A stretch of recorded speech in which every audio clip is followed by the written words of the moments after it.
Hello, welcome to Nightwatch. I'm Steve Scott. Tonight, tense times as helicopter pilots learn to land on moving ships. On with the show, the Red Arrows welcome 3 new recruits and revealing how they stay in perfect formation at 400 miles per hour.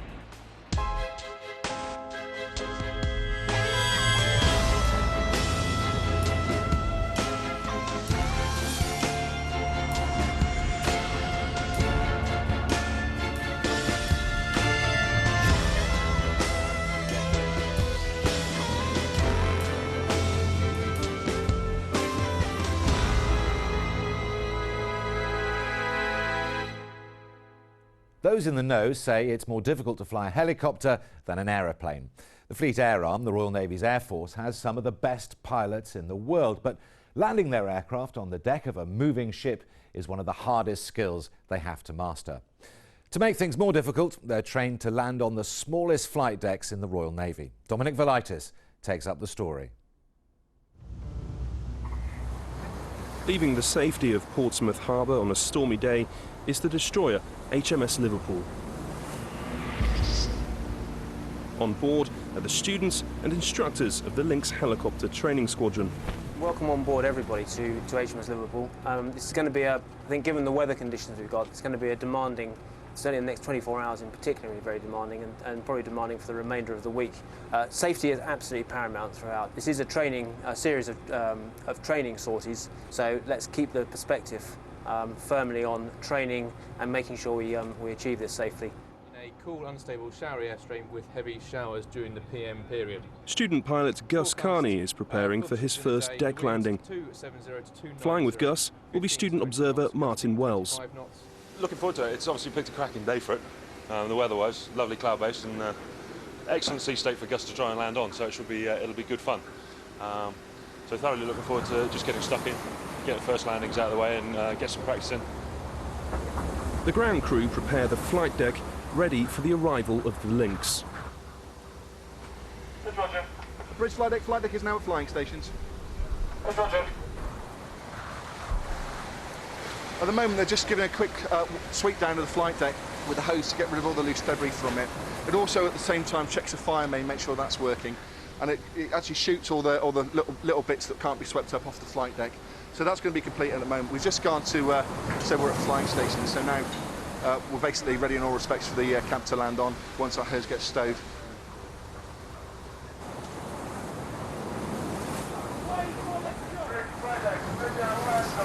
Having flown all the way from Yeovilton, the Lynx now appears out of the gloom.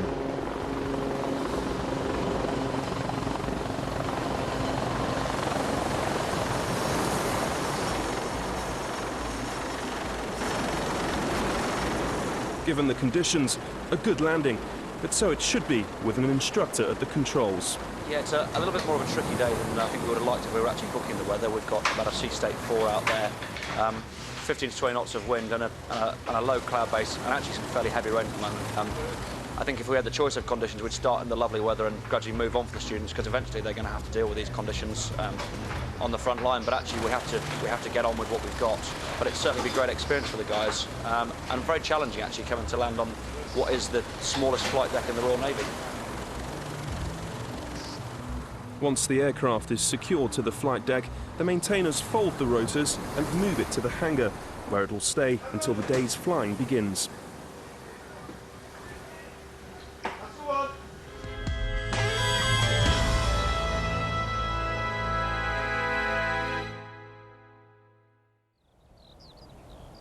Back at Yeovilton, home of the Lynx Helicopter Training Squadron, the simulator's being prepared for use by 2 of the instructors. Just like the students they teach, they also have to practice. The simulators, we've used those in the armed forces for a number of years now. It's an 1/8 of the cost to actually operate a simulator than compared to a flying hour in the aircraft. We can actually simulate any type of emergency that the crews might meet, looking at all the systems. And of course it's a lot safer to do it here in a simulator than it would be to try and replicate those in the aircraft. 3, 2, 1, now. Upwards out. What we're doing today is launching from a ship, simulating that we have a an enemy frigate that's marauding around and trying to attack our fleet. So we're launched to get airborne and go and find the frigate and then to destroy it with our missiles. This full-motion simulator has an exact replica of a Lynx cockpit, complete with all flying controls and realistic graphics. And CTS is going to nav. Roger.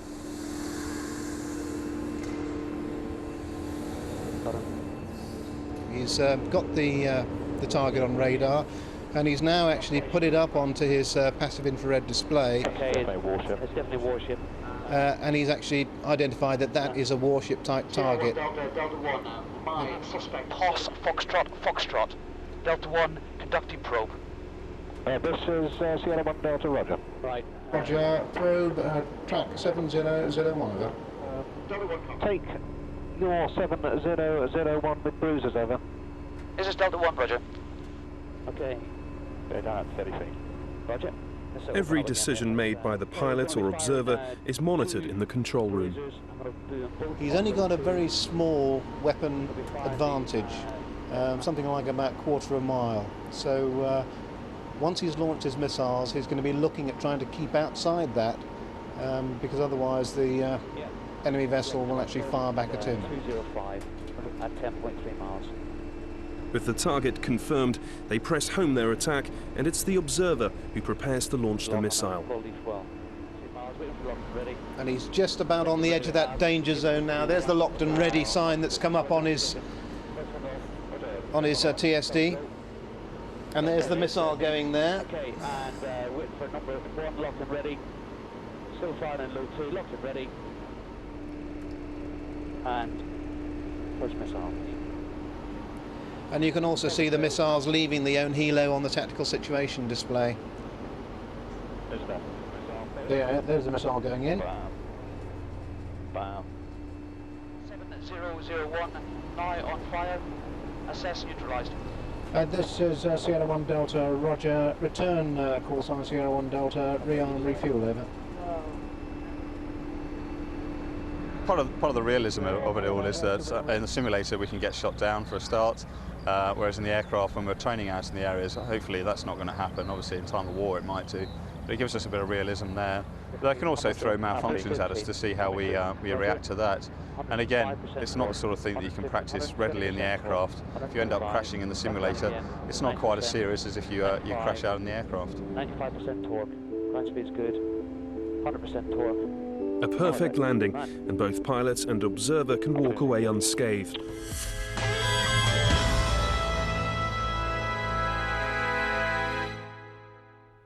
We're off for a quick break now, but when we return, we'll catch up with the students during their training. It's time for them to have a go at landing the Lynx on the back of a moving ship, and the weather's not being kind to them.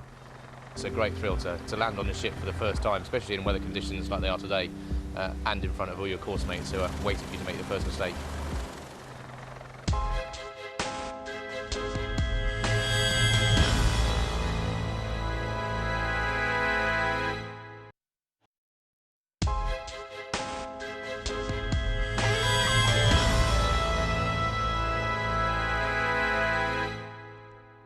Hello again.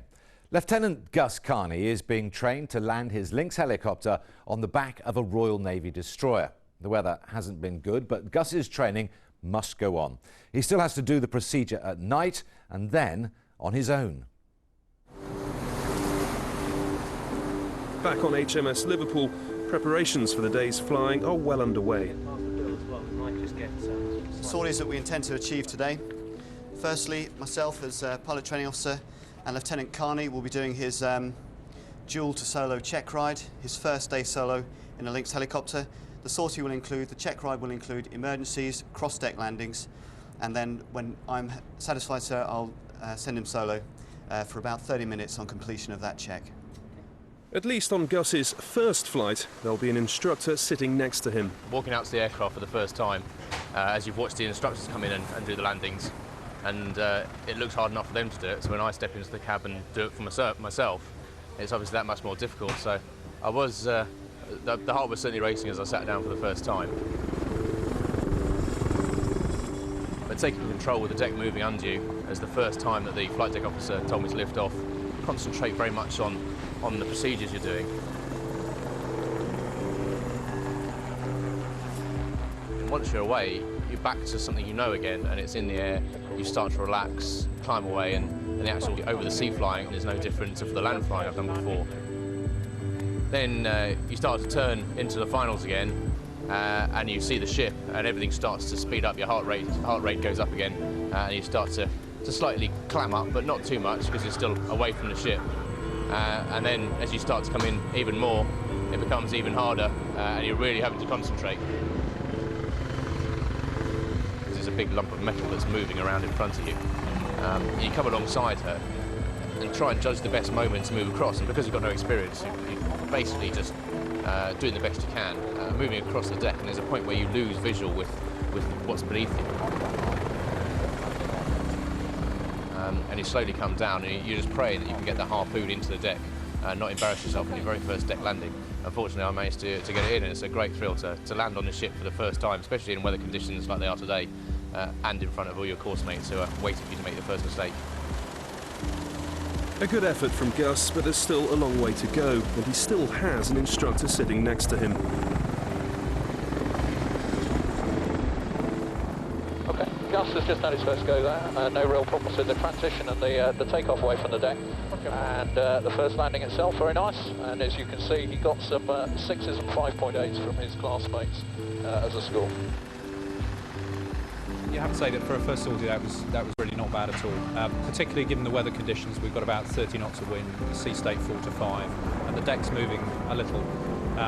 He's settled into it very nicely. He's taking charge of the aircraft, which is always what you need to do when it comes to these first deck landing sorties. And he had a couple of small errors, but nothing that you wouldn't expect from somebody on their first sortie. A slight tendency not to drive the aircraft down towards the hover next to the ship, and landed once with a little bit of sideways drift on. But actually, as I say, they're small errors. He was eliminating them as he went on, and for a first sortie, very pleasing.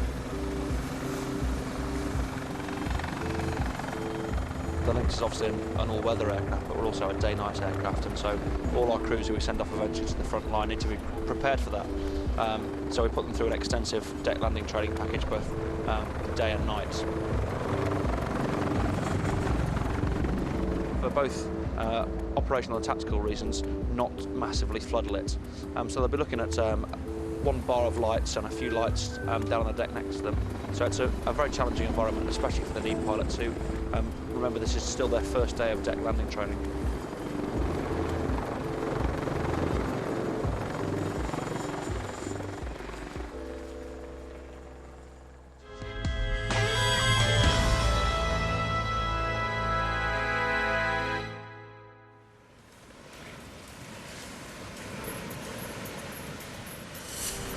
The rough weather continues, and it's decided student pilot Gus Carney and his observer Martin Wells should have one more flight, accompanied by an instructor. He reinforces the dangers involved in rough weather flying. Okay, Martin, just have a look at this. Look at the way the tail hangs over the back end of the ship here. The flight deck is tiny. It's one of the smallest ones we've got in the Royal Navy today.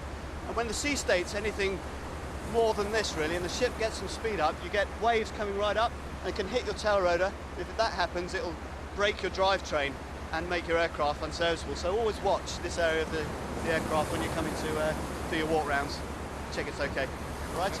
With Martin in the back, the instructor sits in what is usually the observer's seat in this dual-controlled Lynx, just in case his flying skills are needed.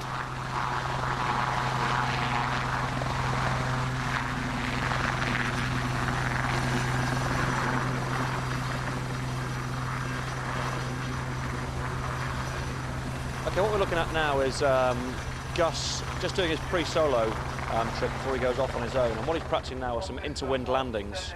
What we want to do is give the ship the maximum ability to keep manoeuvring whilst we land the helicopter on the back, so we can take different winds around the ship. So he's actually landing into the wind, and it's a particularly difficult evolution.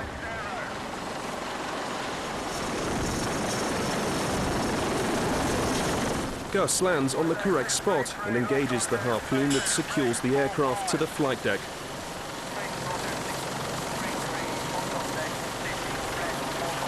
To make sure it wasn't just luck, He's waved off to do it again and again.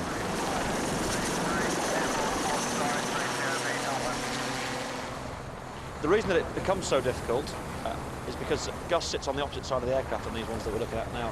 So his references of the ship and the view that he actually gets of the ship is not as good as when he comes into a forward-facing, nose ahead, in line with the ship type approach. So it's that much more difficult. He's then relying on his observer in the left-hand seat and the flight deck officer who you've seen directing them. And it's a small area they've got to hit and get the harpoon in to hang onto the grid. And occasionally they're going to miss it. And what they'll do then is simply reposition until they are engaged into the grid. So this is one of the most difficult things that he's going to have to do in terms of his landings on the flight deck. Where previously he's been relying on what he's been seeing, he's now relying on other people to position him in the right spot to get the harpoon into the grid.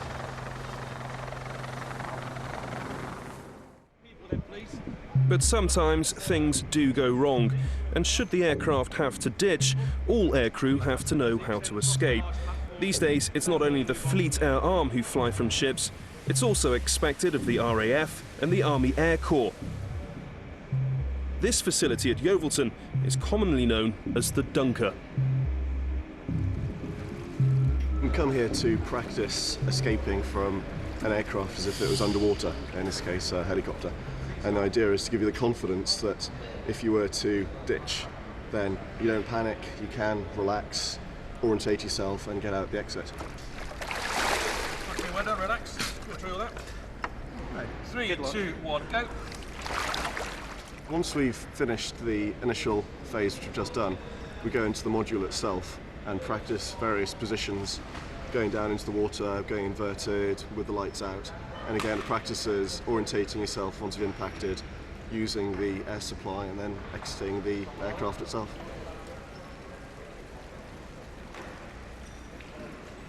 At the moment, I've got 1, 2, 3, 4, 5, 6 people in there. Their makeup is a Lynx pilot, a Lynx observer, and in the back is a Lynx winchman. Along with them is 3 passengers. They're going to do 6 runs. The first run, which is about to witness, is a very gentle introduction. Right, they've impacted the water, and I've now stopped the module with the water only around about chest height. This gives us an opportunity for them to spot and look at their exits as they have done and orientated. Now I'm ready to send them straight to the bottom. Down they go. Catch their last breath just as their head goes under the water. Remain orientated and looking at their exit. One hand on the harness ready to release. There's a gentle jolt. They release their harness, pull on the orientation hand, which is against the window, and straight out of the exits they go.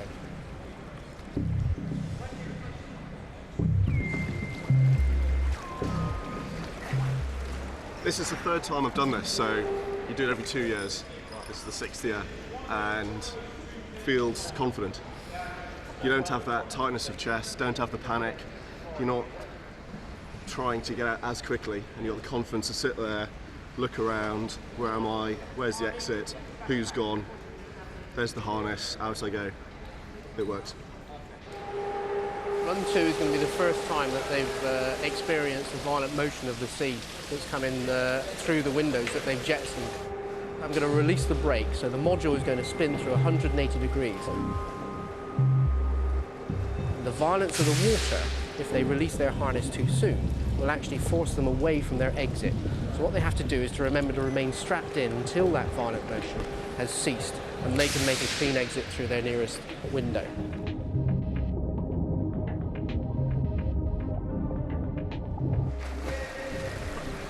Successful escape today. It's quite disorientating and more noisy than I expected as well. You can see the bubbles, which is quite disorientating. You expect to see nothing, so you're halfway between just feeling for it and using your senses. Runs basic. Do you want to repeat that one? Number 2 again. In the Army, we don't fly across water that often, but increasingly we're operating more off ships, Navy ships, and therefore, in the unlikely event that we do have to ditch in the water, either controlled or uncontrolled. Are you going to run 2 or 3? Then this gives you the confidence, basically, that you can escape from the aircraft, if you're still in one piece to escape, using the equipment that we've got.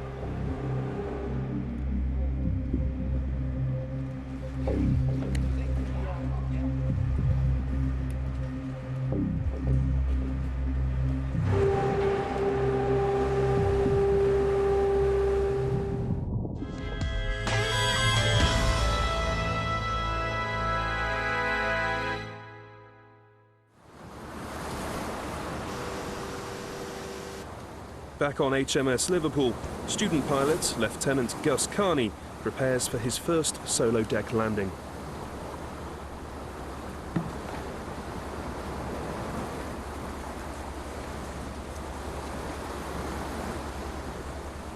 It's quite nerve-wracking knowing that when I'm coming over the deck, there's nobody else that's actually going to be sitting next to me who can take control of the aircraft. So the heart's going a bit now as I'm thinking about what I've got to do and knowing that it's just me that's going to do it, and you know, there's no one else going to step in to save me. On this flight, the only other person on board will be fellow student, observer, Lieutenant Martin Wells. I'm looking forward to it. The weather's not quite as sporting as it was yesterday, but it's still going to be good fun actually to get up there. It's a nice deck for him. It's not too pitchy and it's not rolling at all, so it's going to be quite good. It's a nice one for him to go solo. I know he's looking forward to it. I'm just looking forward to getting in the front seat, giving him more support than I can from the back, and just getting stuck in, getting a few deck landings just solo between us under our belts, so we can carry on and keep building the confidence and the experience that Gus has got. As Gus does his final pre-flight checks, the flight deck officer sends in the ground crew to remove the lashings which assist in holding the aircraft on deck.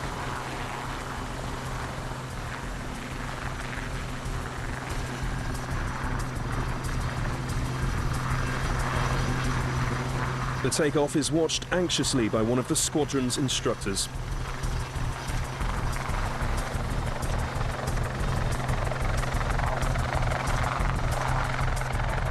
Now Gus Carney is flying on his own. He's completed his check ride to be cleared solo. He's going to be nervous now. He tried to take off with the lashing still on the aircraft. It shows you how nervous he is.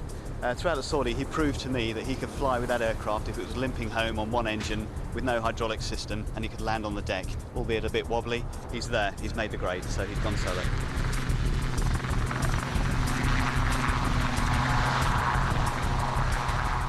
Now Gus has the task of bringing it back down again. Well, I was pretty nervous. The stuff we've been doing during the flight with the instructor was, again, a bit of new stuff, landing from different directions, and wasn't all that good at it. So you think your mind's starting to tick over that you're not impressing the instructor necessarily with everything else. So when he steps out, I think half your brain goes with him. But then coming back into the ship, coming on the final approach, you're suddenly trying to remember everything the instructor said and really try and impress him, because you know he's watching you out the window. I'm not sure how much I impressed him. I was trying desperately to follow all the glide path and bring ourselves in. And the landings went reasonably well, I think. There was one that was quite heavy. My last one was the best one, obviously, when he disappeared off to do something else. Yeah, the adrenaline was pumping, but I was comfortable with what we were doing. Obviously the first flight we've done alone without a QHI in the front left, so it was just Gus and myself. It was good to get myself in the front left-hand seat to actually help him out rather than being stuck in the back. But I thought he did very well, cope with the conditions, nice conditions today, so it was good for our first sort of solo together alone. All three landings he did were absolutely fine. It was good to con him onto the deck itself. Managed to get all three into the grid first time round, which was good for Gus. So it all went very well. Having successfully completed this final part of flight training, 3 years after joining the Navy, Gus will now go on to become a frontline Lynx pilot. Time now for another break, and then the world-famous aerobatics display team welcomes 3 new recruits into its ranks.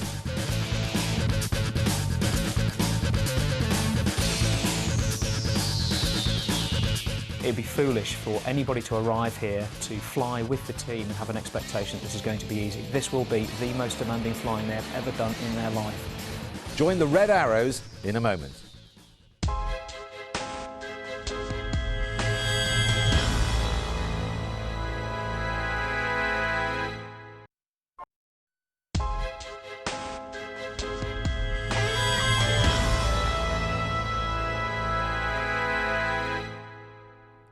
Welcome back to Nightwatch with me, Steve Scott.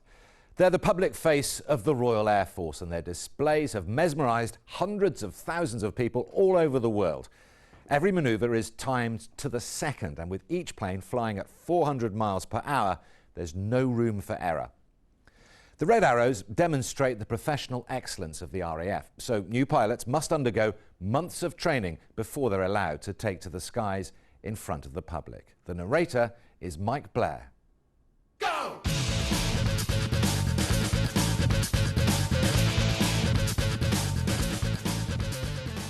You haven't got the fear aspect of people trying to kill you, but you've got the aspect of really desperately wanting to be in the right place to not let your friends down and to look good. You don't realise, I wouldn't say how difficult it is, I think you do realise how difficult it is, but how much of an effort to get it right all the time it is. Flying-wise, it's got to be the ultimate job that the Air Force has to offer. It's, it's really quite intense on the flying side, and so unlike anything else that there is available as well. So it's definitely a good job to be able to get into. Go!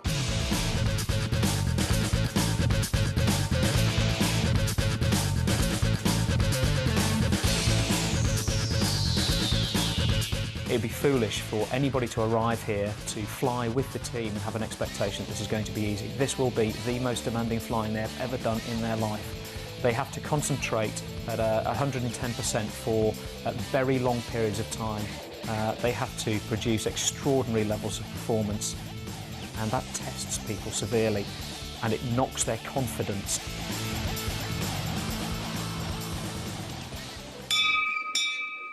Seconds, okay. 5 seconds. 3, 2, 1, hack. 0840. Morning all. Met brief, please. Okay, good morning everybody. Looking first at the analysis chart for midnight last night. We see quite a weak cold front coming out from the northwest at that time, introducing rather fresher air from the west. It's the start of the flying day, the morning Met brief or weather report. It's relayed remotely from RAF Cranwell, 20 miles away. Which is generating that rain moving along the south coast. Please brief, answer any questions. The aim of the slot then will be to go and do some line astern work again, but also to do some consolidation on the flat patterns. We may be lucky, we may get a little bit of rolling in there, so we'll go and take a look at that and see what we can achieve. We think that timing is critical for setting very high standards, whether it be display flying, transit flying, or in our day-to-day business. Our days we try and pack with as many events as we possibly can. We can't afford to be late for things, and we expect people to operate to our own military precision. We'll start in taxi as a 6. We'll go down for runway 23. I'd like to line up, please, runway 23 for a display takeoff. One of the things we do is ensure that we adhere to very specific timelines. You know, we count down to the second for our briefings, down absolutely to the second for our check-ins, absolutely to the second for our takeoffs. And what that does, I think it transposes naturally into our display flying and into our flypasts and the rest of it, where people don't expect the red arrows to be there at about 12:30. At 12:29 and 59 seconds, hack over the top, the red arrows will come with the smoke on. And we strive really hard for that. That's it from me. Any questions? 2, 3, 4, 5, 8. We're on at 20. I'd like to check in, please, at 08. The Red Arrows are proud of the reputation that surrounds the team. Ever since the early days, the goal was simple: to be the best. It was a team of 7 pilots. I think we had 8 airplanes, or maybe 9. And having worked up, we did our first press day in May of '65, and our first public performance at the Biggin Hill Airfair in May 1965.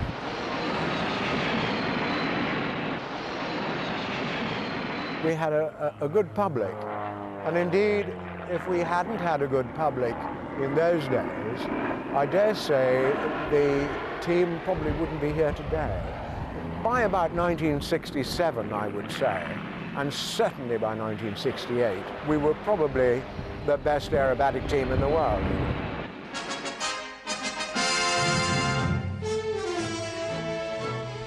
The squadron leader briefs his team before the next sortie. In high-speed flying, there is no time for second thoughts and no second chance.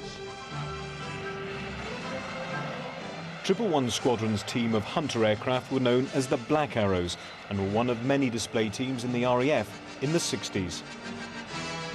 They go into a loop, this perfect pattern. How is it done? Not by instruments, but by eye alone. Each pilot follows the leader, and in Card 5, he is the top left-hand aircraft. 74 Squadron were known as the Tigers and were the first to do aerobatics in a supersonic aircraft, the Lightning. And a close relative of the Reds from RAF Valley in Wales were the Yellowjacks. The CNC that year didn't like the name because it, I believe, or I understand, it is an Australian slang word for yellow fever. So that was probably not considered the most appropriate name for the team. The Nat was given a paint job and the Red Arrows were formed at RAF Fairford in Gloucestershire. In our days, we like to pick people who'd been on fighter squadrons, a chap who had looked at the ground from other angles, you know, and again, and somebody who wanted to do it. It is skill, practice and experience that makes these aerobatics possible. But the men of Treble 1 Squadron are ordinary pilots of Fighter Command.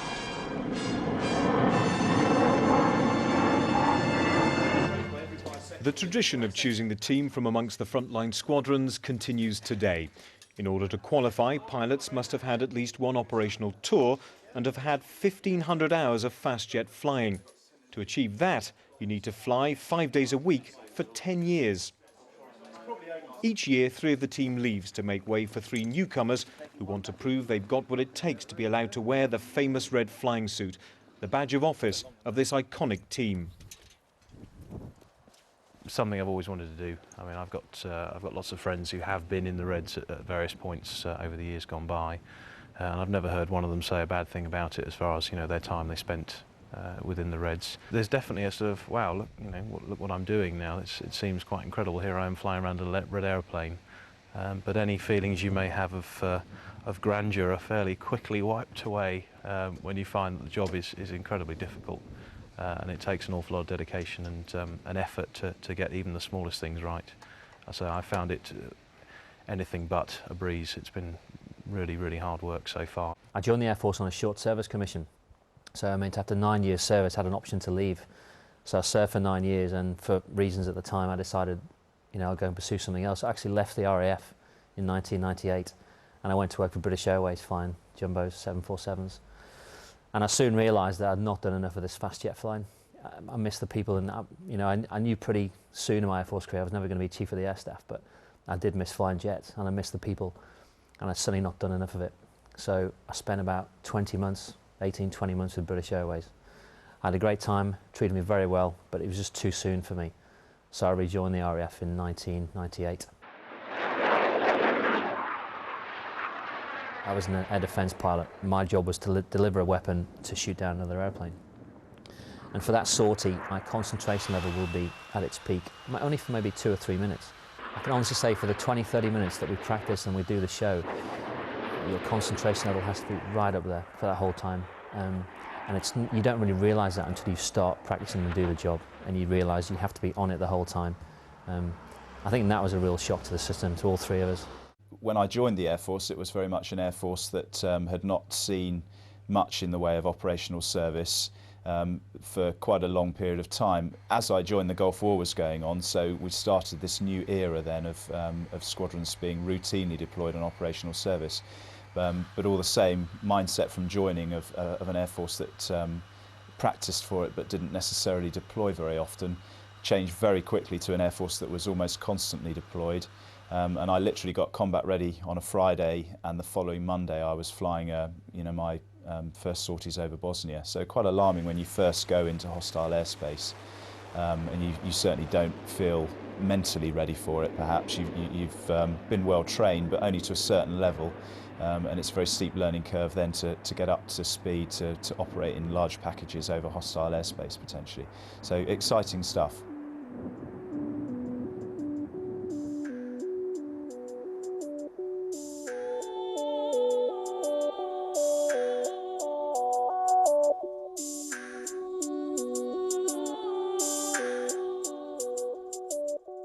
Just prior to joining the Red Arrows, I was lucky enough to be selected as the Harrier display pilot. It made me realise that, you know, actually what I'd joined for was to fly aircraft, and that turned my mind towards the Red Arrows.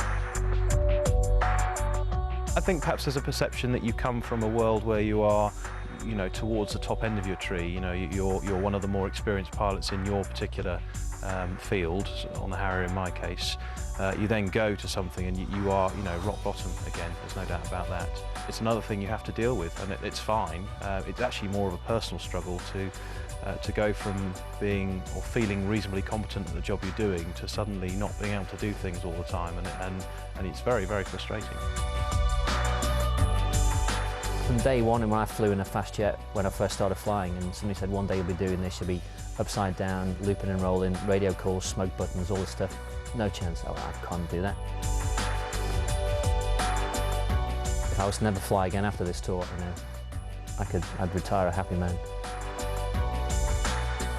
I think the overall thing that I find most difficult is just the sheer concentration level that you have to maintain for the whole of the half-an-hour period while we're flying. You know, again, other flying I've done in the past, there'll be moments which are really, really intense, you know, like a target run or some form of, you know, evasive manoeuvres against some form of enemy system. But in this, you're having to concentrate really, really hard right from the minute you get onto the runway to the moment you land on the runway at the end again. And sometimes I just can't concentrate that long. We're in our winter training period, which is where all the hard work gets done and the preparation gets done for the summer season. And I guess in time terms, we're about getting a third towards halfway through the period that we have for training. I set myself a schedule of training for where I think we need to be at any particular point in time, and I reference where we are to that training plan. And I think we're about 2 to 3 weeks behind where I reckon we need to be. I think we're just going to have to accept the fact we're going to have to work a little harder. We have to move on to new manoeuvres perhaps earlier than I would normally anticipate having to do so. And we're going to deploy to Cyprus for 4 weeks very shortly, and I think that will afford us the opportunity to play a bit of catch-up. Hopefully the weather in Cyprus will be a little bit better than here, you know, but we take our chances, you know, and the pressure will be on the guys to perform. We have to get on with it.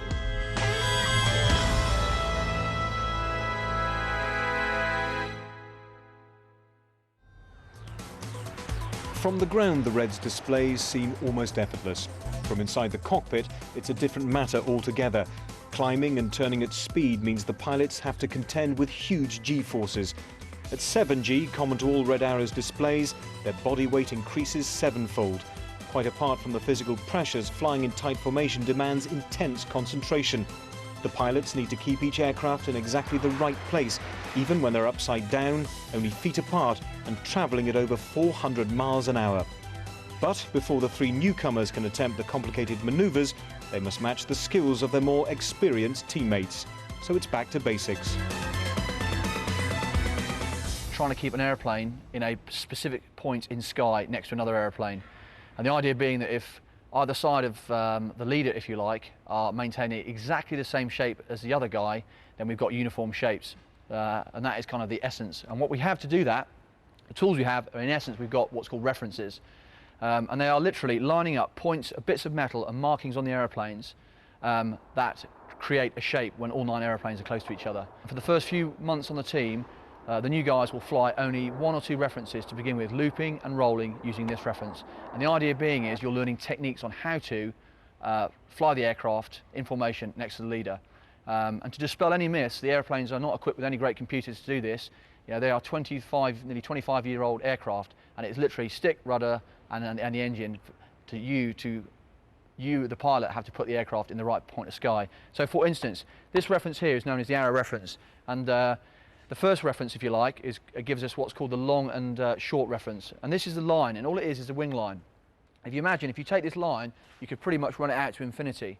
So I, in my aircraft, I'm on the left-hand side now, but I will be on the right-hand side where I normally fly.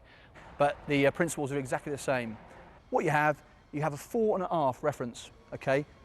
If I'm too far forward of that leading edge, then I can see too much of it. If I'm too far back, I can't see any of it. So I know that the correct length, as it's referred to, is exactly down the wing line. Okay, so that is the 4.5 sorted. If you would just say 2 inches back off that reference, you would just mean that your side would look longer than the other side. So what you're trying to do is you're all trying to be on that reference, and that might well be inches that you're striving for to get the shape absolutely nailed. But obviously we've got width, so in and out to the aircraft next to us.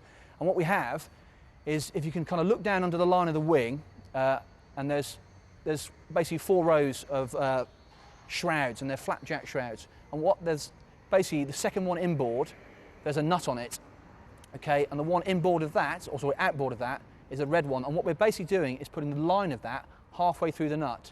So if I move in and out, as I move in, okay, I can't see any of the nut. If I move out, okay, that nut gets bigger, and eventually that line, okay, goes forward of the nut. So what I'm trying to do is move in and split the nut and look down the wing line. So I would be on my reference. And that's in a nice, calm, still day is even difficult to do that. In a bumpy day, then it just makes that job all that much more difficult. And that is one reference, and that is the primary reference that you first start flying when you arrive on the team. So you loop and you roll in that reference. All you do in the first 2-3 months on the team is wing line and nut, as it's known. Just wing line, that's all you concentrate on in that reference.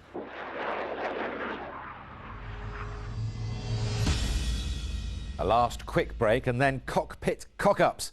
We'll watch as the Red Arrows go to great lengths to eliminate even the smallest mistakes. Join us again in a couple of minutes.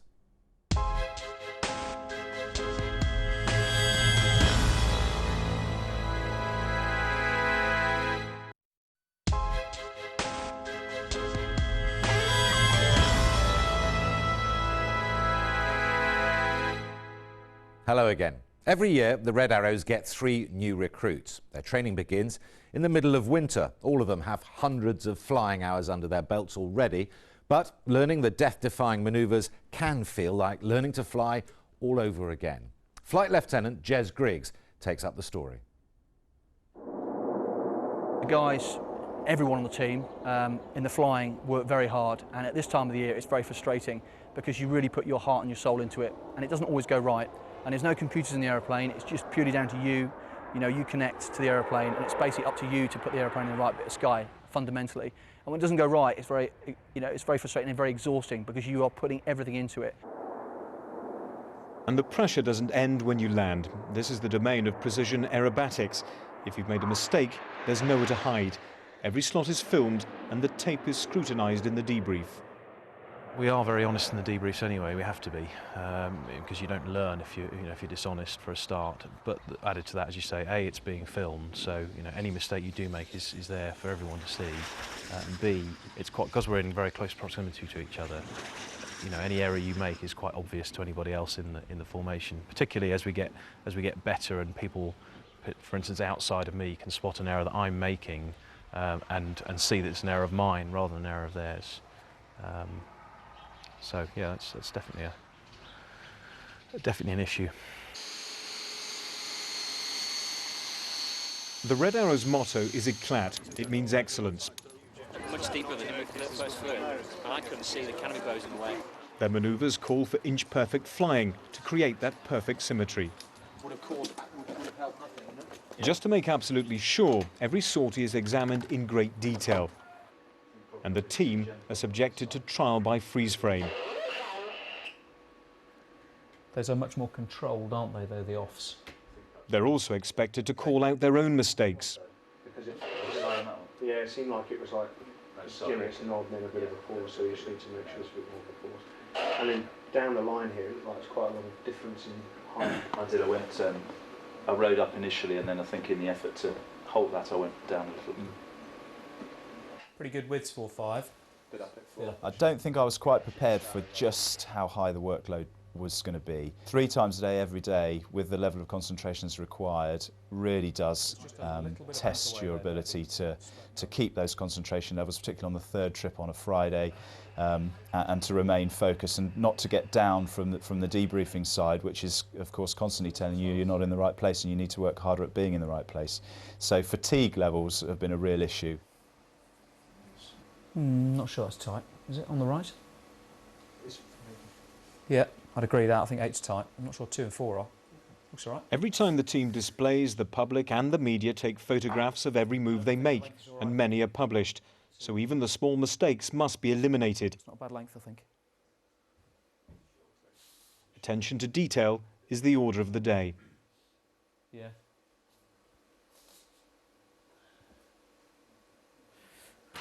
Okay. It's by far the most exhilarating flying I've ever done. I was interested in testing myself in terms of pure aircraft handling skills. I've certainly been tested on a daily basis for that, and the rewards when you get it somewhere near right are fantastic. It's a huge buzz, huge adrenaline rush, and you know, the constant desire to further ourselves is what fuels us to keep doing it. So thoroughly enjoyable and a great privilege to be able to do it. The onus is on you to really hold that reference. Yeah. Well, again, it's fine if it's stable, but you're going to need to go into the next one with a minor adjustment to make. But it's a better depth, definitely. We select these guys really carefully, but when they arrive here, it's a totally new form of aviation, and it challenges them in ways they've never been challenged before. These guys have been at the top of their tree. You know, these guys are very experienced frontline operational pilots. They will have been on operational duties flying Harriers, Jaguars, Tornadoes. They'll have many hours on type, and they will be the top of their tree. They will be instructors on those aeroplanes. When they come here, the rug's pulled from under their feet. They have their confidence knocked on a daily basis, and it's a bit like learning to fly all over again. This is pure flying. This tests their raw flying skill, and it's brutal. It's working much better. Shuttle changes, I think, have come along quite nicely, and I think it's a really good effort from you boys on the wing. The thing we really need to concentrate on shuttle. Overall, they're doing pretty well.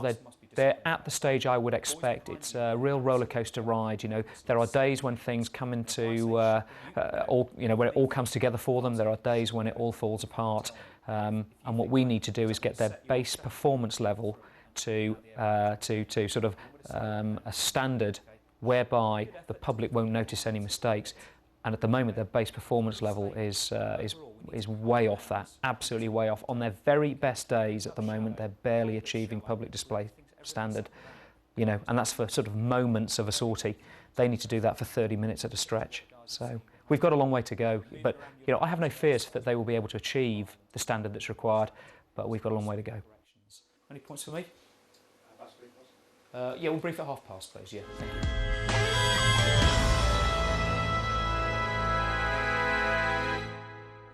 And that's where we have to end tonight's edition of the programme. Thanks for being with us, and do join us again next time. From me, Steve Scott, and everyone on the Nightwatch team, goodbye